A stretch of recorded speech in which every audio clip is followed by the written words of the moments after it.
الجولة الثانية دوري نجوم العراق كذلك تجري الآن أيضا بنفس التوقيت مباراة غازي الشمال أمام الكهرباء، وفي الساعة 9 مساء مباراة الميناء أمام زاخو، وأيضا مباراة الجولان أمام الكرخ ضمن منافسات الجولة الثانية من دورين.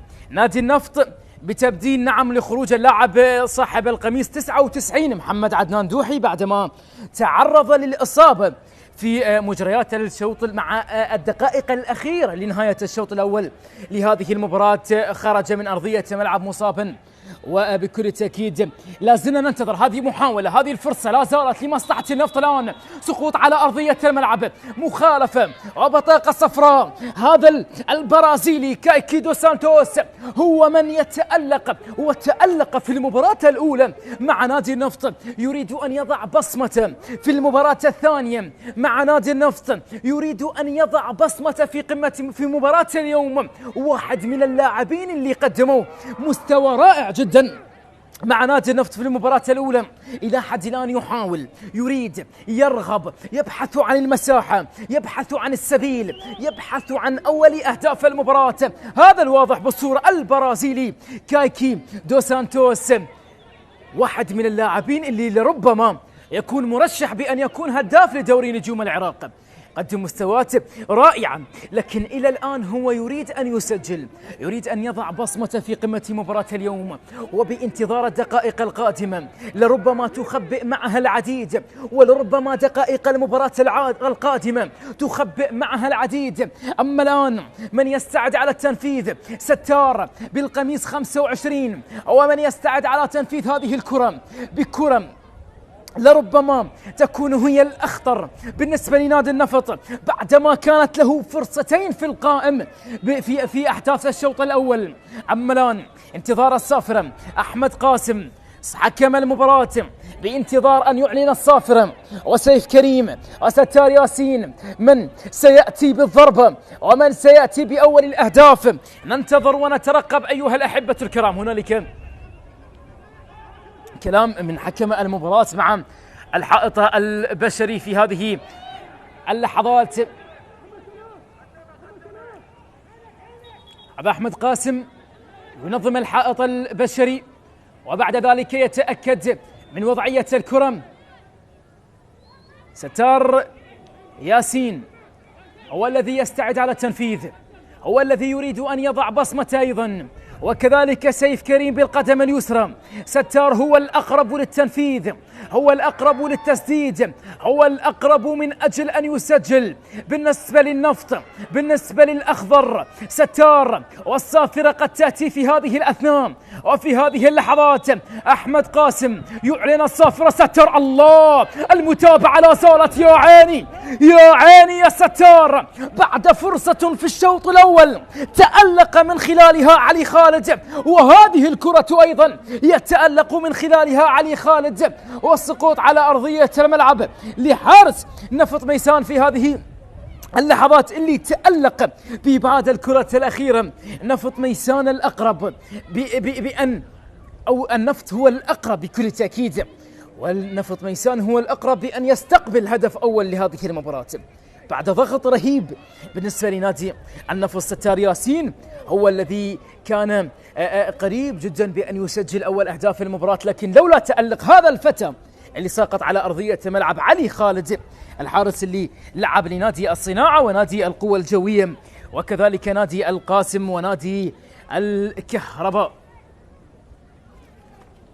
النفط اللي أنهى الموسم الماضي نعم في المركز 11 برصيد 48 نقطة بعدما خاض 38 مباراة، حقق خلالها 11 انتصار مقابل 15 تعادل و12 خسارة، وسجل الفريق 33 هدفا بينما استقبلت شباك 34 هدف.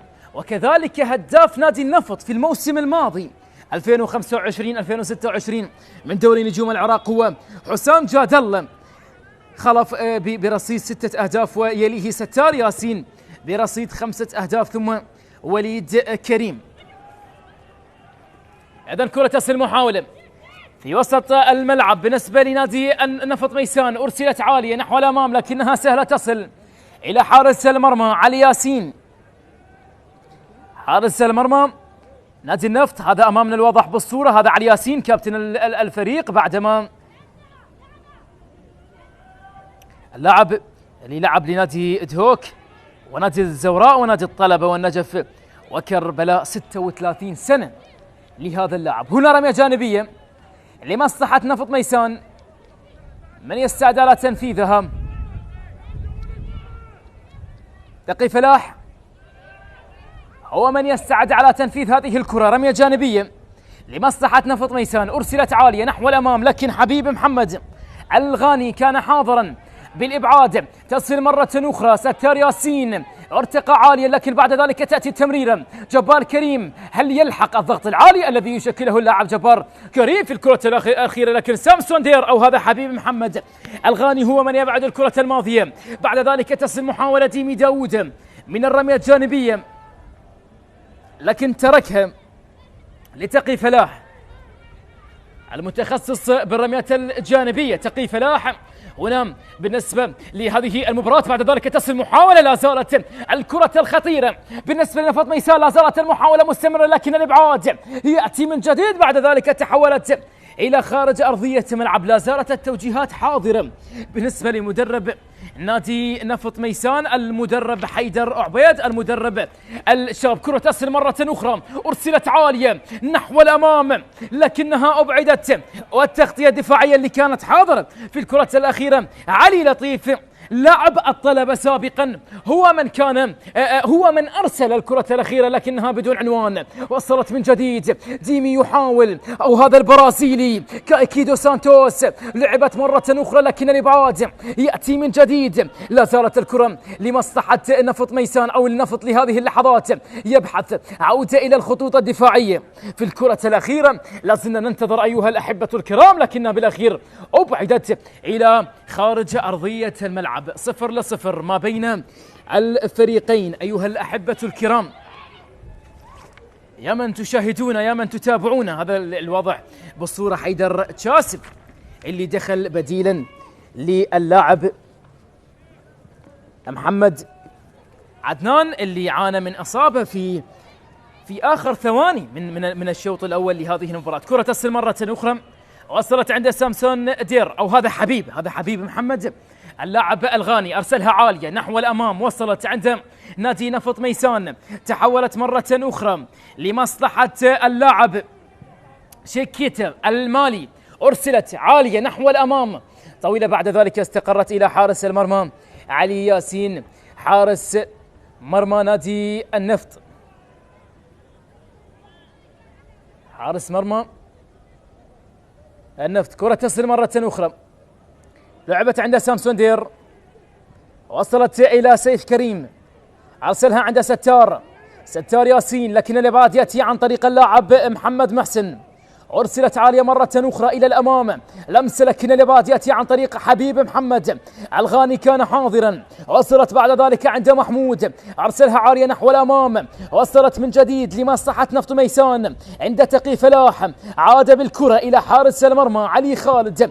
إلى الآن لم تحضر الأهداف، إلى الآن التعادل السلبي حاضر وقائم ما بين الفريقين، وبانتظار الدقائق القادمة لهذه المباراة ماذا تخبئ لنا وماذا ينتظرنا في دقائق المباراة. بينما تصل محاولة لمصلحة النفط، سقوط على أرضية الملعب، الحكم لم يشير إلى شيء، أرسلت أبعدت إلى خارج أرضية الملعب.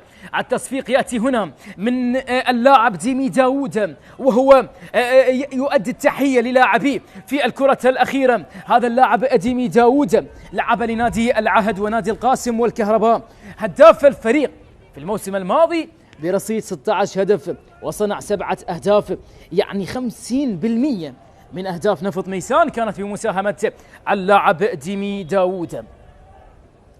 هنا حيدر جاسب أو هذا كرار سالم يستعد على تنفيذ الرمية الجانبية. كرار أرسلها عالية نحو الأمام، الرأسية والإبعاد عن طريق تقي فالح، بعد ذلك تصل محاولة من جديد لمصلحة محمد سلام، أو هذا أيمن محمود اللاعب التونسي القادم من نادي ديالى. وبالمناسبة 3 لاعبين قادمين من نادي ديالى هذا الموسم في الانتقالات الصيفية، كل من محمد محسن وكذلك اللاعب أيمن الصفاقسي الذي يجلس على دكة الاحتياط. كرة تصل مرة أخرى، وصلت ولا زالت، لكنها تصل سحلة إلى حارس المرمى الذي أبعدها علي ياسين. بعد ذلك التمرير يأتي بالرأس، أبعدت من جديد، دربك عودة مرة أخرى بالرأس، أرسلت إلى حارس المرمى علي ياسين في هذه اللحظات.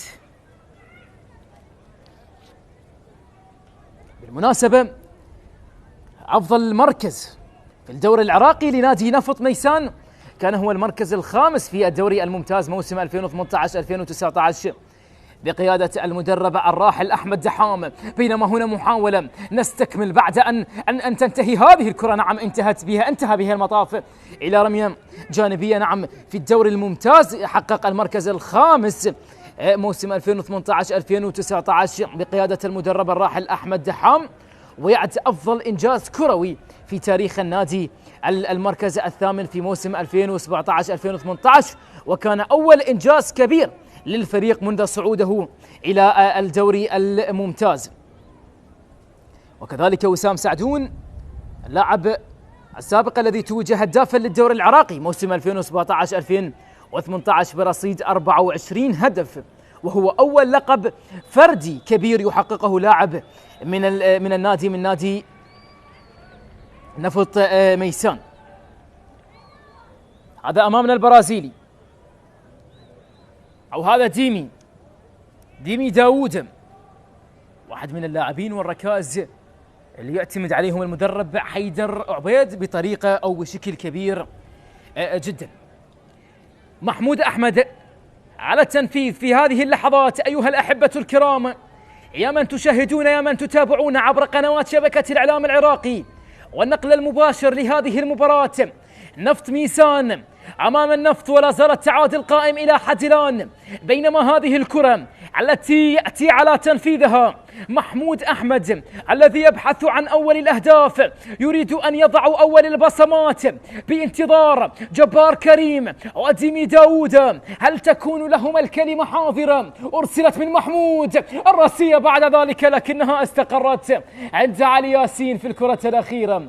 الفرصة كانت خطيرة لكنها سهلة بالأخير، تحولت إلى حارس المرمى علي ياسين، الحارس اللي قدم مستوى رائع جدا لهذا الحارس. بالمناسبة الصعود الأول لنادي نفط ميسان إلى الدوري الممتاز لأول مرة في تاريخ النادي عام 2009 بعد سلسلة من الترقيات منذ تأسيسه، أصبح الفريق في عدة مواسم رقما صعبا أمام كبار الكرة العراقية، وسبق أن تصدر الدوري في بدايات موسم 2018-2019 بعد انطلاقة مميزة جذبت الأنظار ذلك الوقت.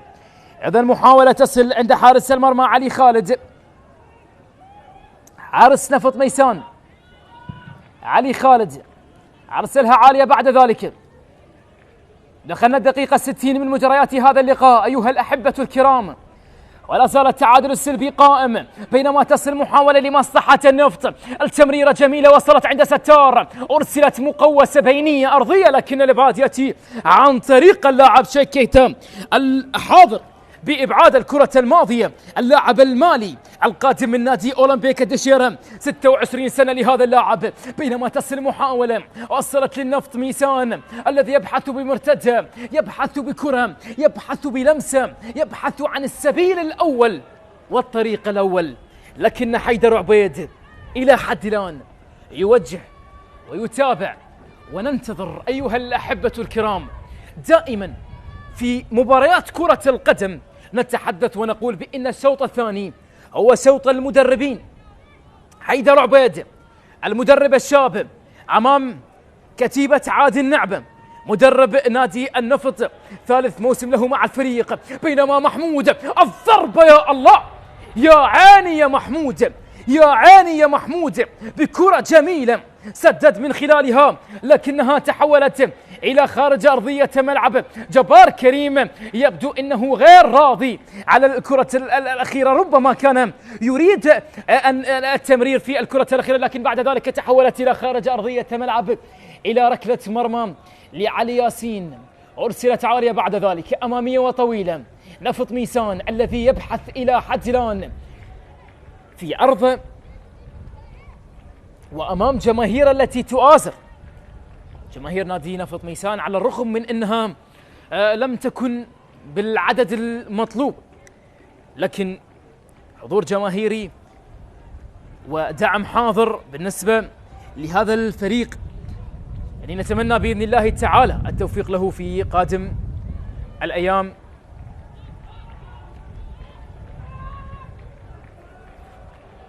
بديلا للاعب محمد عدنان كان اللاعب حسام جاد الله.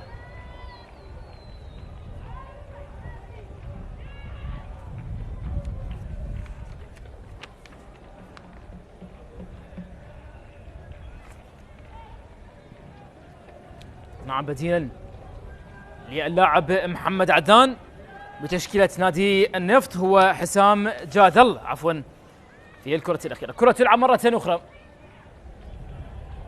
لمسة من جديد، وصلت ورأسية مرة أخرى. التمرير تحولت مرة أخرى لمصلحة نادي النفط الآن. لمسة على الطرف الأيمن، وصلت عن طريق اللاعب صاحب القميص 12 كرار سالم، وتحولت من جديد لمصلحة حيدر.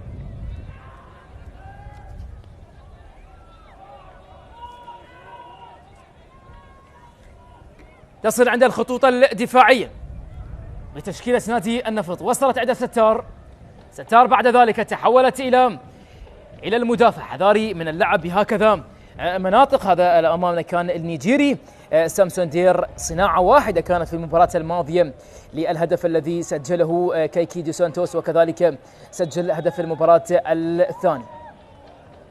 تبديل أيضا لنادي النفط صاحب القميص 37 يدخل إلى أرضية الملعب في هذه اللحظات، وخروج للاعب حيدر عبد الرحيم. حيدر عبد الرحيم يخرج في هذه اللحظات. كرة تصل مرة أخرى، لمسة عن طريق محسن أو محمد محسن. عودة من جديد، وصلت مرة أخرى عند ستار. أرسلت من جديد الكرة الأخيرة بعد ذلك عند حسين محسن، يلعب التمريرة على الطرف الأيمن. تحولت لمصلحة نادي نفط ميسان، يحاول المرور بطريقة رائعة. بعد ذلك المساحة موجودة، تحولت عند من؟ هذا ديمي داود. أرسلها على الطرف الأيمن مرة أخرى عن طريق حسين محسن. حسين يحاول بانطلاقه، لكن التغطية الدفاعية كانت حاضرة وسقوط على أرضية ملعب، لكن حكم المباراة لم يشير إلى شيء في الكرة الماضية. بعد ذلك لا زال حسين محسن ساقط على أرضية الملعب في هذه اللحظات، ونتمنى السلامة كذلك لحسين محسن ولجميع اللاعبين المتواجدين. تصل محاولة من جديد، وصلت لمصلحة النفط، ولكنها تدخل عنيف من اللاعب جبار كريم. بطاقة صفراء لجبار كريم، هكذا أشار حكم المباراة أحمد قاسم حكم هذا اللقاء.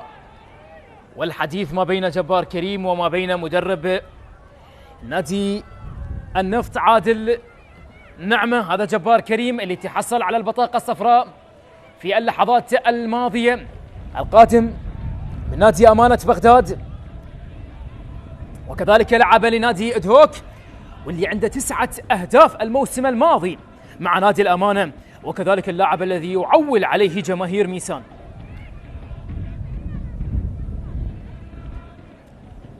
لا زال الكلام هنا لربما استراحة شرب المياه اللاعبين في هذه اللحظات، و65 دقيقة أيها الأحبة الكرام، ولا زالت المباراة ونتيجة المباراة على حالها، لم تتغير الأرقام إلى حد الآن 0-0 هي نتيجة المباراة. أيها الأحبة الكرام، يا من تشاهدون، يا من تتابعون عبر قنوات شبكة الإعلام العراقي، نذكر أيضا تجري الآن مباراة غازي الشمال أمام الكهرباء، وفي الساعة 9 مساء مباراة الميناء أمام زاخو، وأيضا مباراة الجولان أمام نادي الكرخ ضمن منافسات الجولة الثانية من دورينا. اليوم الأول من دورينا،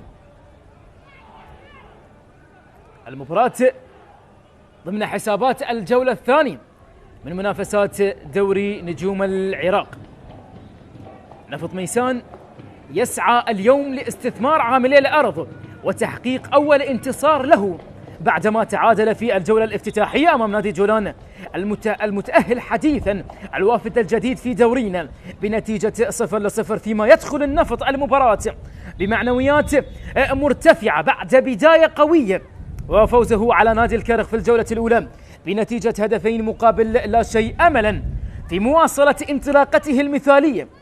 وكل المؤشرات تقول بأن هذه المباراة وإلى حد الآن أيها الأحبة الكرام لا زال التعادل قائم ما بين الفريقين، التعادل السلبي إلى حد الآن. والتوجيهات من عادل النعمة مدرب نادي النفط. هذا عادل النعمة واحد من المدربين المميزين، ثالث موسم له مع النفط، كذلك أشرف على تدريب عدد من أندية دوري نجوم العراق أبرزها نادي القاسم والحدود إلى جانب الصناعات الكهربائية ونفط الوسط والطلبة، كما كانت له تجارب مع المنتخبات العمرية العراقية مساعدة للمدرب. وكذلك قاد المدرب عادل النعمة فريق النفط خلال الموسم الماضي ومن الدوري نجوم العراق، وتمكن من إنهاء الموسم في المركز 11 برصيد 48 نقطة بعد أن قدم الفريق مستويات مستقرة في أغلب فترات الموسم، الأمر الذي دفع إدارة النادي إلى تجديد الثقة به لموسم جديد، أملا في البناء، لكنها تحولت بعد ذلك الكرة إلى خارج أرضية الملعب من صاحب القميص 11 علي لطيف. هذا أمامنا في الصورة صاحب القميص 2 النيجيري سامسون دير، النيجيري اللاعب اللي لعب أيضا في دورينا لنادي نفط الوسط وكذلك نادي أكو يونايتد. الكرة تصل أمامية بعد ذلك عالية، حسين محسن وصلت من جديد لمصلحة النفط من أجل أول الأهداف، من أجل الضربة الأولى، لكنها تحولت بدون عنوان إلى خارج أرضية ملعب الكرة الأخيرة.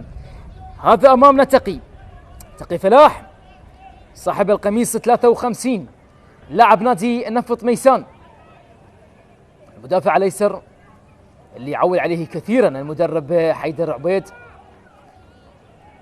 علي خالد يستعد على التنفيذ، أرسلت عالية نحو الأمام بانتظار الرأسية، بعد ذلك الرأسية تأتي من دفاعات نادي النفط إلى من تحولت هنا الكرات الرأسية في هذه اللحظات، لكن جبار هو من يسيطر على الكرة. بعد ذلك تحولت عن طريق حسين، وصلت على الطرف الأيمن الآن لمصلحة نفط ميسان، يبحث عن التمرير، المساحة موجودة، الانطلاق عن طريق علي لطيف، أرسلت مرة أخرى عالية نحو الأمام لكنها تعود، الإبعاد حاضر من دفاعات نادي النفط. وصلت هذه كرة أمامية، هنا البرازيلي يحاول لكنها التغطية بطريقة رائعة من صاحب الخبرة اللاعب حسين محسن. نعم، لاعب يلعب بأكثر من مركز، لاعب تكتيكي، لعب كذلك لنادي القوى الجوية ونادي الديوانية ونفط الوسط ونادي النفط والقاسم والكرخ.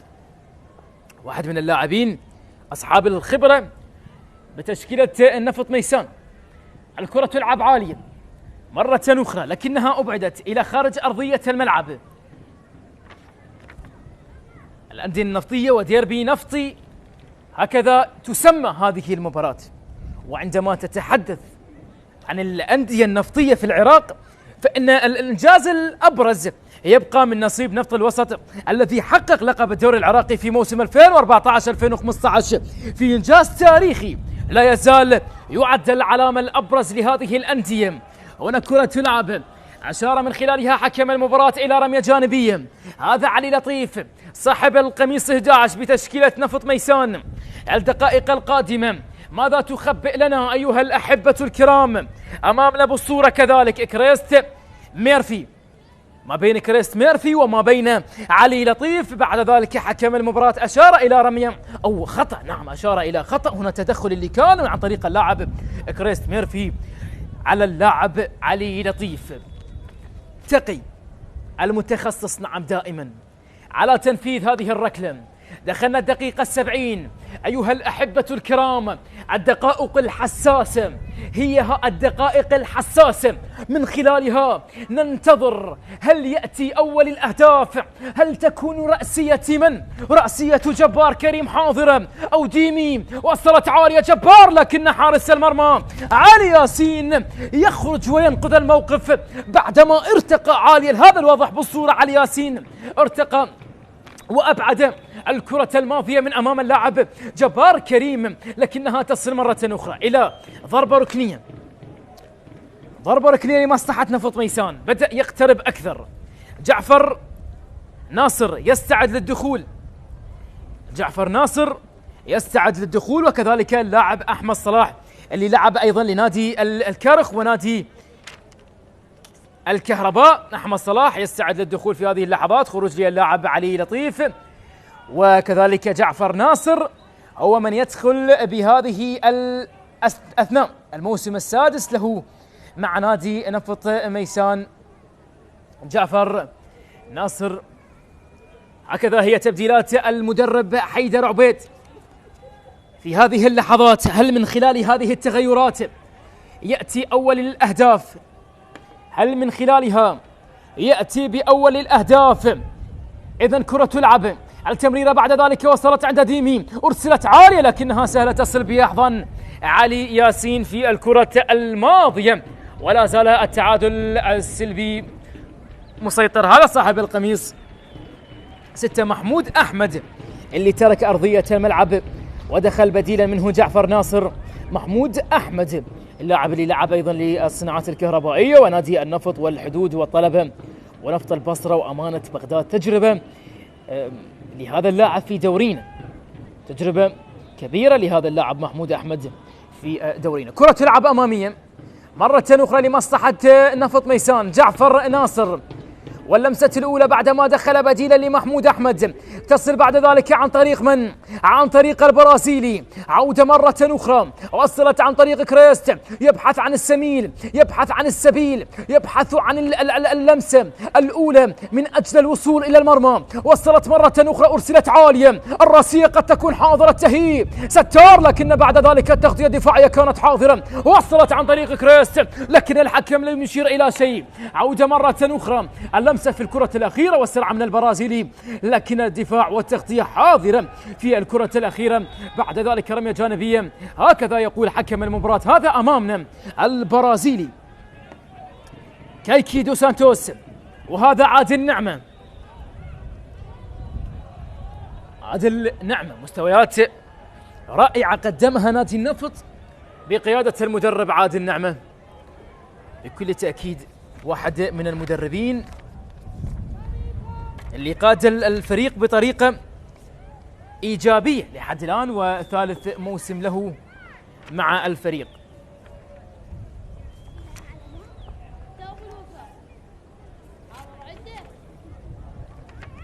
إذن توقف المباراة لشرب المياه. نعم، تحدثنا عن المدرب عادل نعمة اللي أشرف على تدريب عدد من أندية دوري نجوم العراق، أبرزها نادي القاسم والحدود، إلى جانب الصناعات الكهربائية ونفط الوسط والطلبة.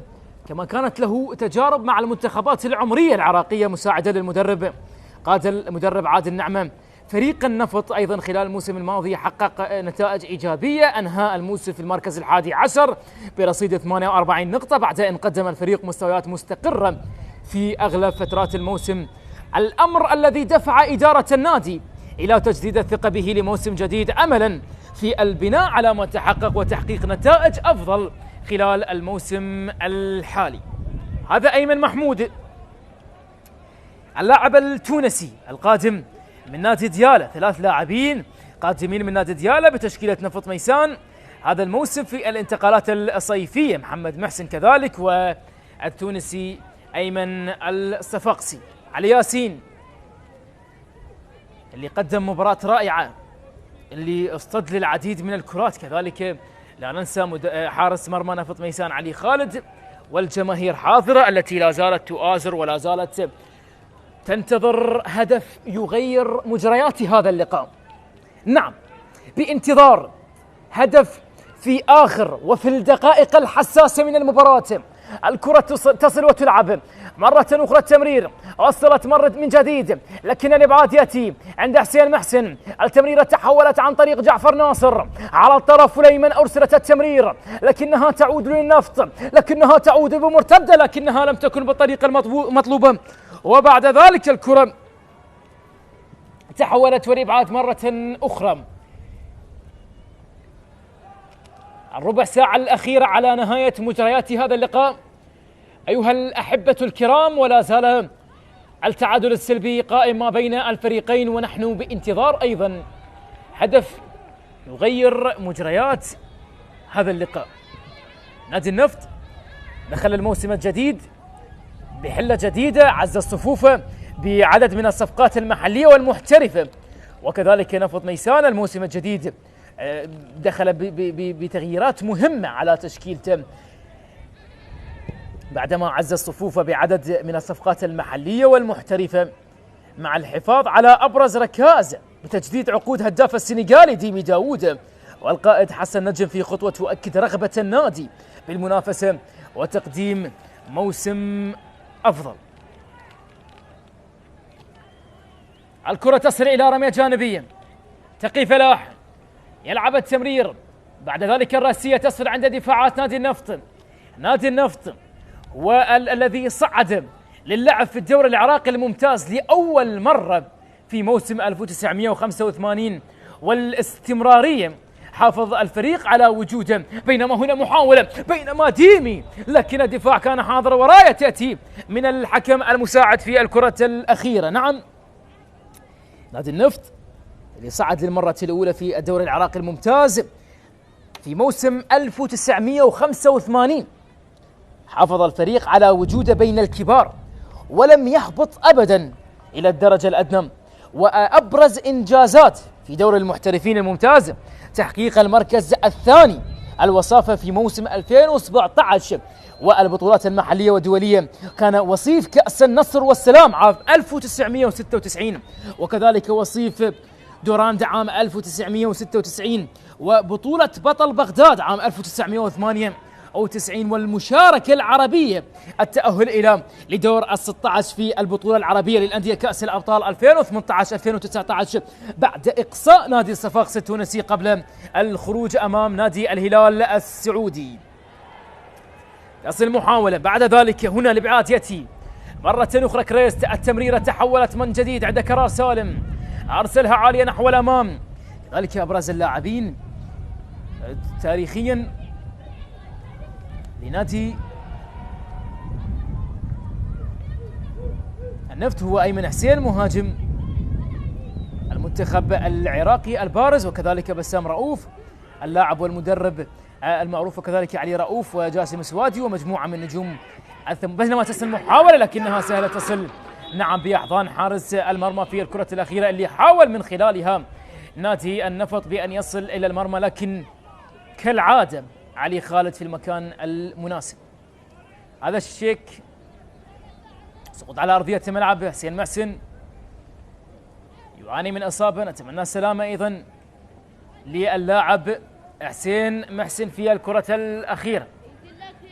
هنا المحاولة، هنا الكرة، هنا التدخل الرأسية، وتدخل كان من صاحب القميص رقم 7 بتشكيلة نادي النفط. هذا حسين محسن يعاني من إصابة في هذه اللحظات.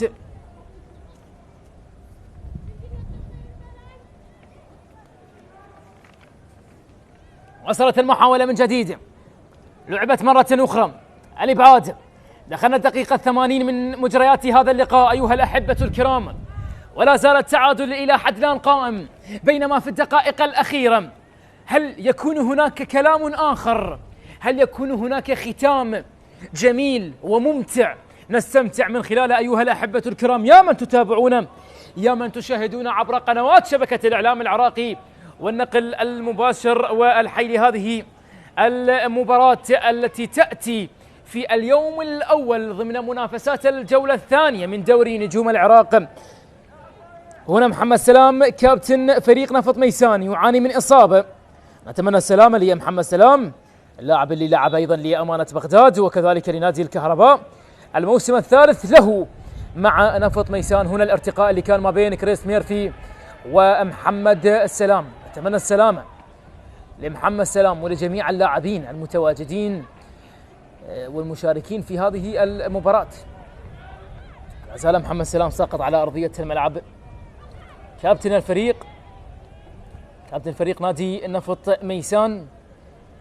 ولا زالت المباراة بالتعادل السلبي 0-0 ما بين الفريقين، بينما جبار كريم أو الحكم أشار إلى راية، والاعتراض واضح والغضب يبدو واضحا على اللاعب جبار كريم الواضح بالصورة. هذا جبار كريم اللاعب القادم من نادي أمانة بغداد. وهنا مجموعة من التبديلات التي يجريها المدرب حيدر عبيد، ومن أجل تعزيز صفوفه ومن أجل الوصول إلى المرمى. مهند حبيب يدخل بأرضية الملعب، أيضا مجموعة من اللاعبين يشاركون في مجريات هذا اللقاء. محمد محسن خرج وكذلك حيدر عبيد.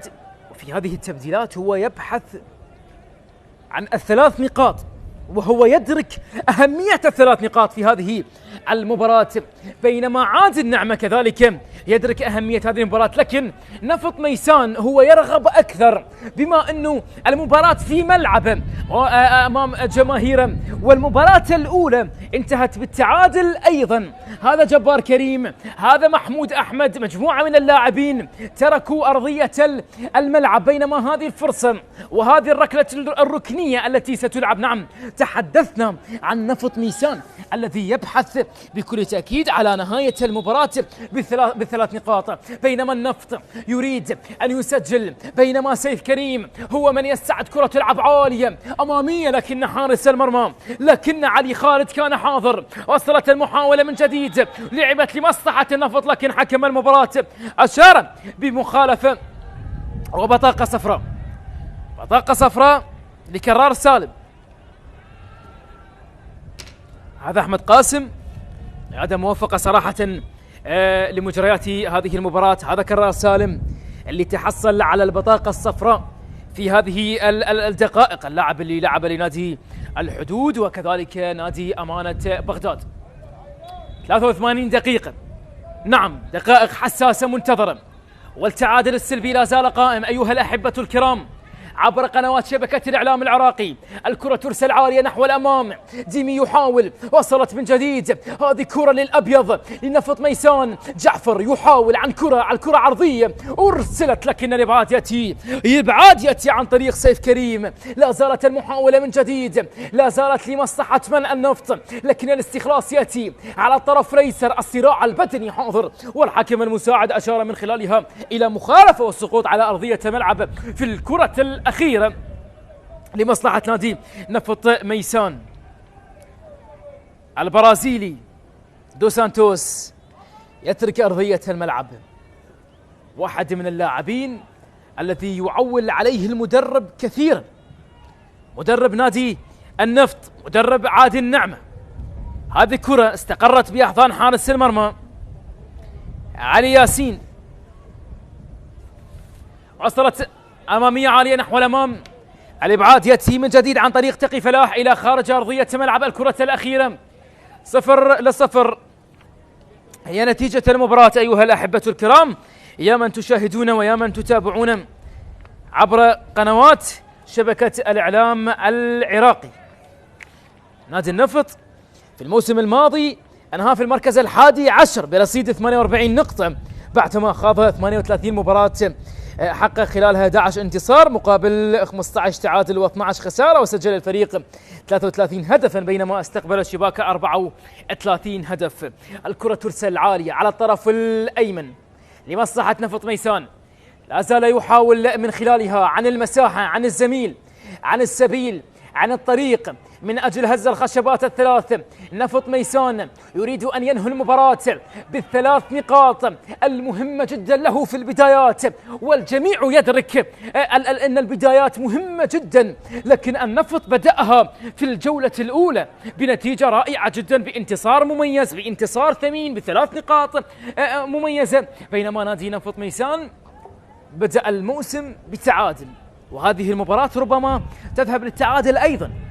إلى حد الآن 0-0 قائم، ولم تكن هنالك فرص من خلالها قد تكون هي الأقرب، لكن في الشوط الأول كانت هناك فرص في القائم مرتين ضربت في قائم نادي نفط ميسان، كان النفط هو الأقرب، لكن الأهداف لم تكن حاضرة. ونتمنى في دقائق المباراة القادمة أن نشاهد هدف في آخر 5 دقائق لهذه المباراة. هنا جعفر يحاول، هنا جعفر يحاول. جعفر واحد من اللاعبين اللي لعب المباراة السابقة، قدم مستوى رائع جدا، يشارك في هذه اللحظات. قبل لحظات دخل إلى أرضية الملعب وقبل دقائق، بينما هنا مش حذاري. لا نتمنى أن تحضر مثل هذه التصرفات في أرضية الملعب. لاعب فريق نفط ميسان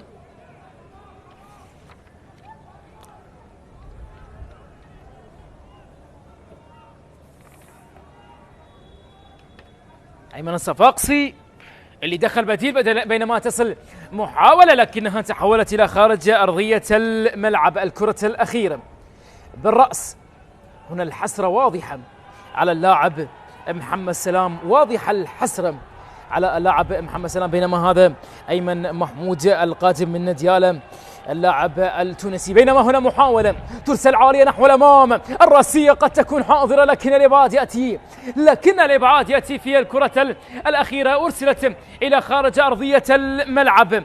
وصلت مرة أخرى، لا زالت المحاولات مستمرة بالنسبة لنفط ميسان، يريد من خلالها هدف المباراة الأول، يريد ال3 نقاط، ونحن بانتظار الدقائق القادمة. ماذا تخبئ لنا؟ ماذا ينتظرنا في دقائق المباراة القادمة؟ أيها الأحبة الكرام، أرسلت عالية نحو الأمام، لا زالت الدربكة وصلت عند أيمن، عالية نحو الأمام، لكن الرأسية، لكنها لا زالت التسديدة. الله أوه، لا زالت يا الله يا الله، يا لها من فرصة، ويا لها من كرة، ويا لها من محاولة كانت قريبة جدا، لكن الراية كانت حاضرة. لكن شوف الفرصة الجميلة التي من خلالها كان يحاول نفط ميسان، لكن تألق حارس المرمى علي ياسين الذي أبعد الكرة الماضية في اللقطة الأخيرة. الراية كانت حاضرة، والسقوط على أرضية الملعب للاعب علي ياسين، اللاعب الذي لعب لنادي دهوك والزوراء والطلبة والنجف ونادي كربلاء. 36 سنة لهذا الحارس الذي يعاني من إصابة، نتمنى السلامة. هذا حكم المباراة أحمد قاسم.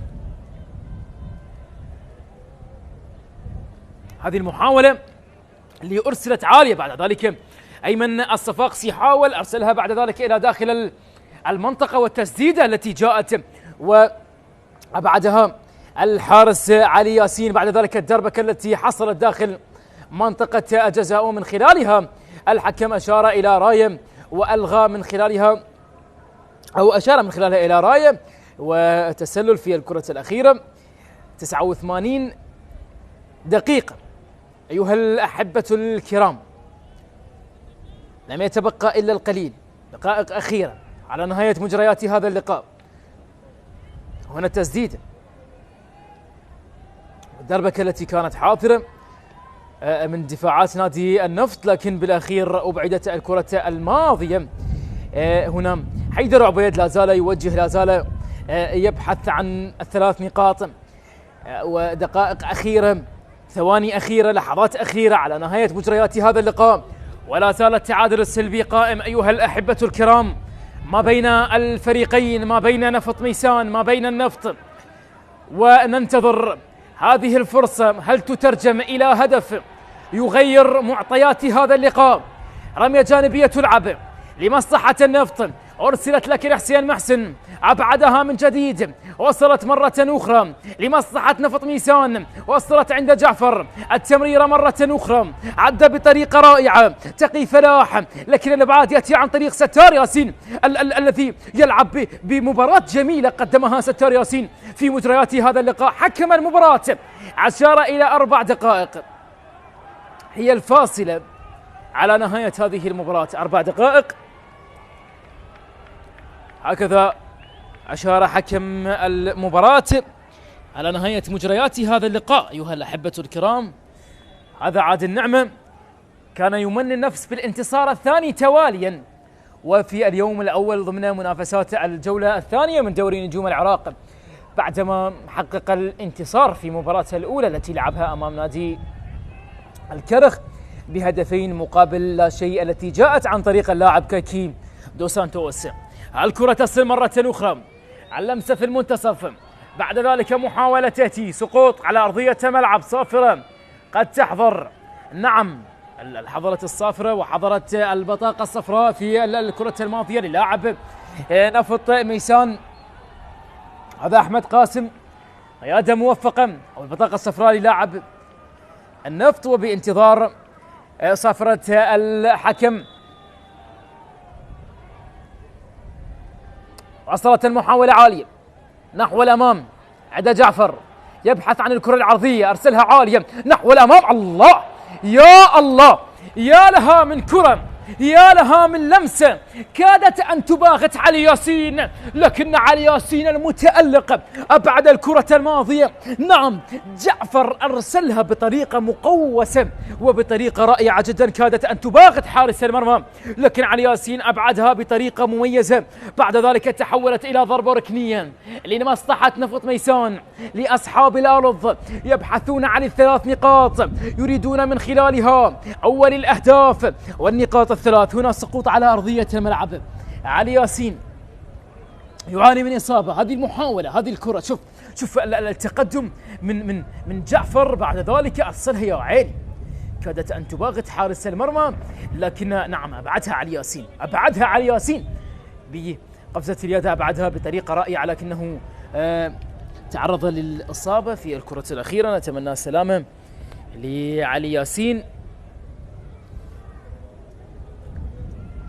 ولجميع اللاعبين في أرضية الملعب. تدخل الكادر الطبي لنادي النفط في هذه المباراة، لأن علي ياسين يعاني من إصابة، واحد من الحراس اللي قدم مباراة جميلة صراحة، مباراة رائعة قدمها هذا اللاعب الحارس المتألق علي ياسين، وكذلك الحارس علي خالد هو قدم مستوى رائع. بينما الضربة الركنية الآن تلعب عالية نحو الأمام، الرأسية لا زالت، لكن علي ياسين هو من ينقذ الموقف في الكرة الأخيرة. بعد ذلك لا زالت مستمرة، والإبعاد يأتي بالأخير، تتحول من جديد لمصلحة النفط، البحث عن التمرير، البحث عن المرتدة، البحث عن الكرة، لكن بعد ذلك حسين بالخبرة أبعد الكرة الماضية، وصلت الآن لمصلحة نفط ميسان. أشار حكم المباراة واحتسب خطأ في الكرة الأخيرة، احتسب خطأ في الكرة الأخيرة، الدقيقة الأخيرة على نهاية مجريات هذا اللقاء. والتعادل السلبي أيها الأحبة الكرام لا زال مسيطر على مجريات هذا اللقاء، لربما المباراة تنتهي على هذا الحال، نقطة لكل فريق، نقطة لصاحب الأرض والجمهور، نقطة لنادي النفط، إلا إذا كان هنالك كلام بالنسبة للاعبي نادي نفط ميسان، الذي لا زال يحاول، لا زال يريد، لا زال يرغب في الدقائق الأخيرة وفي اللحظات الأخيرة. لربما هنالك هدف قادم، لربما هنالك هدف قادم يشعل مجريات اللقاء ويأتي ب3 نقاط بالنسبة لنفط ميسان. أرسلت عالية، لا زالت، الله يا عيني يا عيني يا علي ياسين، أي إبداع وأي تصدي بعد تصدي لعلي ياسين، الذي ينقذ النفط في مرات عديدة، ونفط ميسان الذي يرغب ويريد في آخر دقائق المباراة، هو يبحث على أن يسجل عن 3 نقاط، يريد استغلال عاملي الأرض والجمهور. المباراة الأولى انتهت تعادل، المباراة الثانية تعادل أيضا، هي قريبة على التعادل دقائق أخيرة، ثواني أخيرة، انتهت الوقت الإضافي المضاف من حكم المباراة. الحكم أحمد قاسم يعلن صفرة النهاية بالتعادل السلبي ما بين نادي النفط وما بين نادي نفط ميسان. أيها الأحبة الكرام، يا من تشاهدون ويا من تتابعون عبر قنوات شبكة الإعلام العراقي، هكذا هي نتيجة المباراة. أيها الأحبة الكرام، التعادل السلبي كان سيد الموقف، نقطة للنفط الضيف ونقطة لصاحب الأرض والجمهور نادي نفط ميسان. هكذا هي معطيات هذه المباراة. تقبلوا تحياتي، محدثكم حسن سالم.